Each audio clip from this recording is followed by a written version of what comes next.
আজ আমি কাঁচকলার বাহারি বানাচ্ছি। তার জন্য কাঁচকলা গোল গোল করে কেটে ছুলে আর ধুয়ে নিয়েছি। আলু গাজর লম্বা লম্বা করে পাতলা করে কেটে নিয়েছি। আর এই 2 চামচের মতো নিয়েছি ছোলার ডাল আছে, এগুলো একটা মশলা করার জন্য নিয়েছি। আর এই কলাগুলোতে আমি 2 চামচের মতো বেসন দিলাম। আপনারা কিন্তু এতে কোনো জল মেশাবেন না, ওই কলার যে জল আছে তা দিয়েই শুকনো শুকনোভাবে মাখতে হবে। জাস্ট গায়ে একটু কোট করা হবে বেসনটা। একটু জিরে গুঁড়ো দিলাম আর পরিমাণ মতো একটু হলুদ গুঁড়ো দিয়ে আমি ভালোভাবে এগুলো সব মিশিয়ে নিচ্ছি। এইভাবে মেশাতে মেশাতেই পুরো ভালোভাবে মিশে যাবে বেসনটা। আর এই শুকনো লঙ্কার গুঁড়ো, কাশ্মীরি লঙ্কার গুঁড়ো, এটা অল্প পরিমাণে দিচ্ছি। এটা আমি প্রথমে দিতে ভুলে গেলাম, তাই পরেই দিচ্ছি। দিয়ে আবারও ভালোভাবে মিশিয়ে নিচ্ছি। এই যে এরম শুকনো শুকনো হবে। আমি কড়াই বসিয়ে তেল দিয়ে দিয়েছি গরম হতে।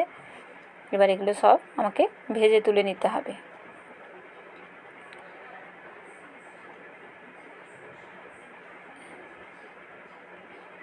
কলার এই রেসিপিটা যদি আপনাদের ভালো লাগে তাহলে লাইক করে দেবেন এবং আমার চ্যানেলটিকে সাবস্ক্রাইব করে দেবেন। আশা করছি এই রান্নাগুলো আপনাদের খুবই ভালো লাগবে। আর এটা নিরামিষ দিনে করে দেখবেন, খুবই ভালো হয়। ভাতের সঙ্গেও খেতে পারেন, আবার রুটি পরোটার সঙ্গেও এটা খুব ভালো হয়।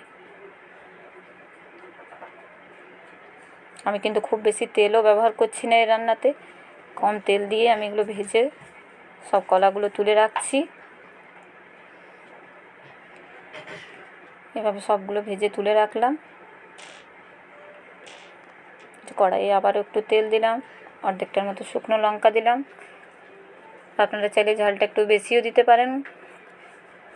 এই যে 2 চামচের মতো বাদাম রেখেছি, কিছুটা সর্ষে এবং 2 চামচ ছোলার ডাল দিয়ে ভালোভাবে একটু ভেজে নিচ্ছি। খুব বেশি ভাজার প্রয়োজন নেই, একটু ভাজা হলেই এটা হয়ে যাবে। এই যে একটু ভাজা হলো, সঙ্গে আমি কিছুটা পরিমাণ কারি পাতা দিয়ে দিচ্ছি। এইভাবে আমি কারি পাতাগুলো এনে রাখি গ্লাসে জল দিয়ে, অনেক দিন পর্যন্ত ভালো থাকে। এই যে কিছুটা পরিমাণ কারি পাতা দিয়ে দিচ্ছি ধুয়ে আমি এখানে, দিয়ে আবারও ভালোভাবে একটু মিশিয়ে নিচ্ছি। দিয়ে এই মিশ্রণটা আমি একটু ঠান্ডা করে বেটে নিচ্ছি মিক্সিতে। এখানে আমি এই মশলাই ব্যবহার করব, আর অন্য কোনো জিরা গুঁড়ো বাদ দিয়ে আর কিছু ব্যবহার করব না। এটা এবার আমি ঠান্ডা করে নেব এবং বেটে দেখাবো।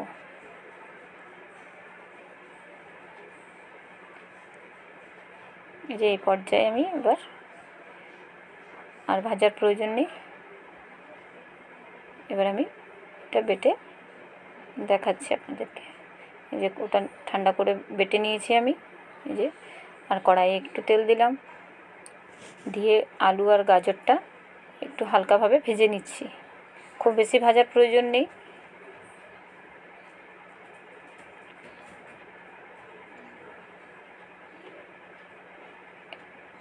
ভালোভাবে ভাজা হয়ে গেলে পরিমাণ মতো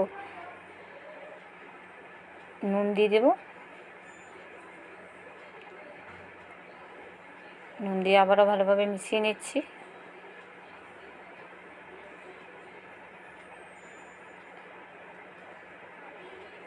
এভাবে কিছুক্ষণ ভাজার পর এবার আমি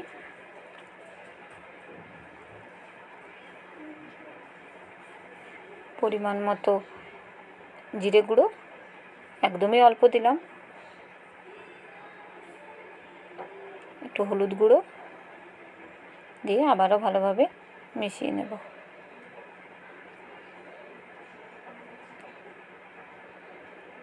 কালারের জন্য একটু কাশ্মীরি লঙ্কা গুঁড়োটা দেব, সেটা অল্পই দিলাম।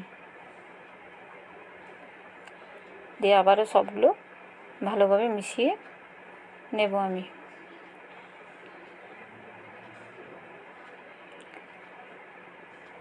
মেশানো হয়ে গেলে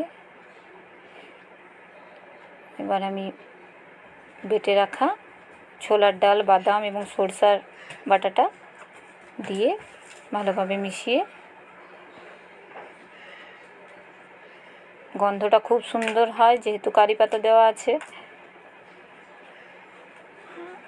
আর এই ভেজে রাখা কলাগুলো দিয়ে সবগুলোকে ভালোভাবে মিশিয়ে নেব।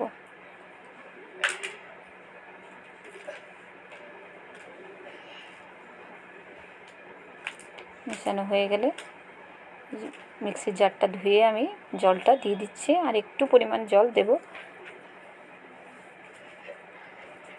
কারণ এটা খুব বেশি শুকনো করলে ভালো লাগবে না, একটু গ্রেভিটা করতে হবে।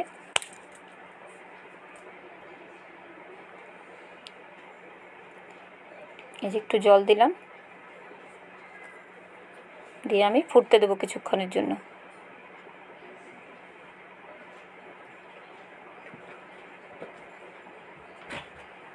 এই যে ফুটে এসছে, আমার হয়ে গেছে প্রায়।